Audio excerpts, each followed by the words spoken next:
Walang nakitang bomba sa Apex Hospital.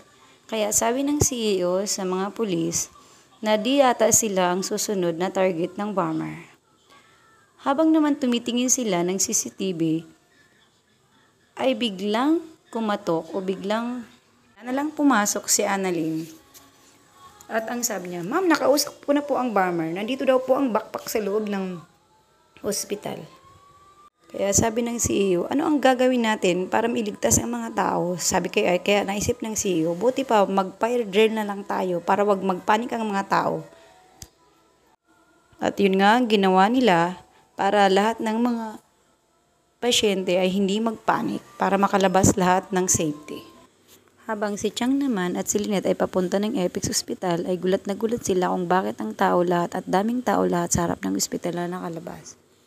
Habang ang CEO naman ng ospital ay pumunta o kinausap ang bomber kung saan ba talaga nakalagay ang bomba.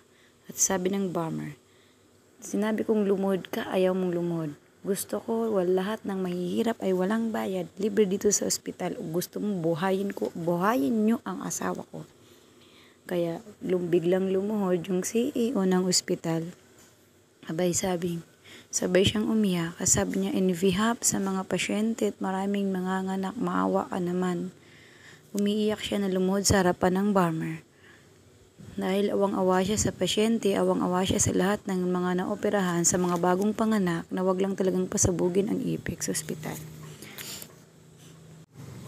Kahit anong pagmamakaawa niya, umiiyak at paglumuhod sa bomber ay wala itong nagawa, kundi lalong tumawa at sinigawan ang CEO. "Luluhod ka rin pala, aarte-arte ka pa. Buti pa, samahan mo ako dito at sabay tayong mamatay mamatay sa pagsabog." At ang ginawa naman ng CEO ay labas. Sabi niya, "Madam, huwag kang lumabas." Sabi niya, "Sabay tayo ditong mamatay." Tsaka sinigawan niya rin yung mga pulis. Nasabay-sabay daw silang mamamatay. Hindi niya ituturo ang bomba. Nagtanong naman si Lynette kay Regan kung bakit ang daming tao at ang sabi naman ni Regan ay meron daw po ng fire exit. Kaya nagtaka naman sila si Lynette kung bakit fire exit bakit may nagsidatingan na bomb squad at saka ang daming pulis na dumating. Habang si Zoe naman, galit na galit ito kay Annalyn at sinabi nitong, "I need to talk." Tapos doon pa talaga sa loob ng ospital.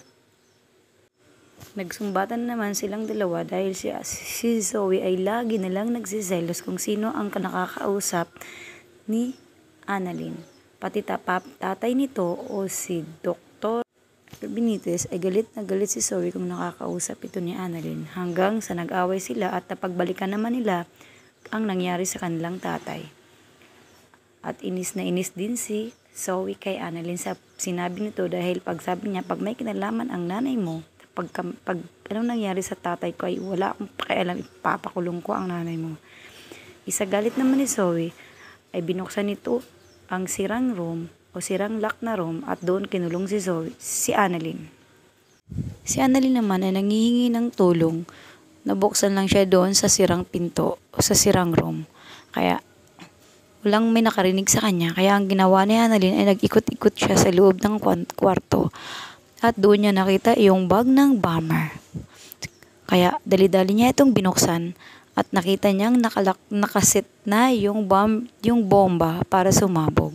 Kaya dali-dali siyang tumakbo sa pinto at humihingi ng tulong at nagsisigaw ng tulong. Humihingi siya ng tulong sa mga tao. Habang palabas na ang CEO ay nasalubong niya si Zoe at sabay tanong, "Nakita mo ba si Annalyn?"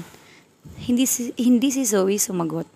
Sabay sabing, "Bakit ba siniseryoso niyo ang fire drill na to? Ano bang meron?" Sabi naman ng CEO, "Hindi mo ba alam nandito sa ospital ng Apex ang bomba?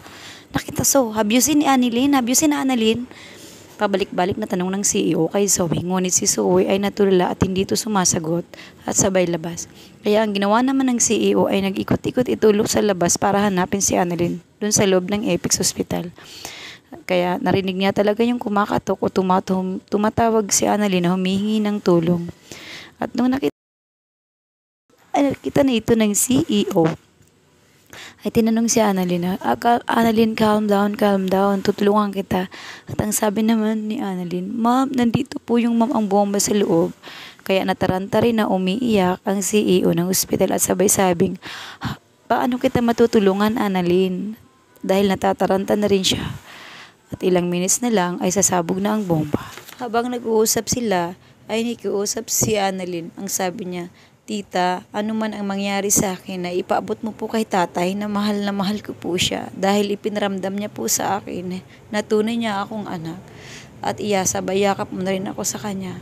At sabi niya, Tita, iyakap mo rin ako kay nanay at pakisabing mahal na mahal ko rin po siya. At tita, nagpapasalamat po ako tita dahil nakilala po kita bilang tita.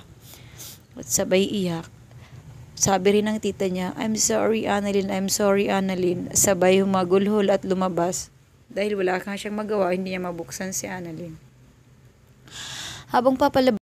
Habang papalabas naman si Annalyn ay hinarang ito nila Lynette at sabay sagot, sabay sabing, nakita mo ba si Annalyn?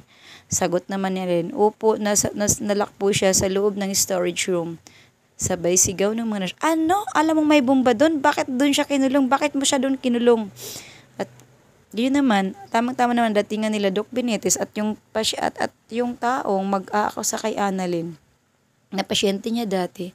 At sabay sabing, saan ba yung anak ko? Kasi manghihingi ako ng tawad, sana buhay pa ang anak ko. At sabi naman ni Doc Benitez na ang lahat naman ay nagbabago at hindi pa naman huli ang lahat. At narinig naman ito ni Zoe at umiiyak din si Zoe.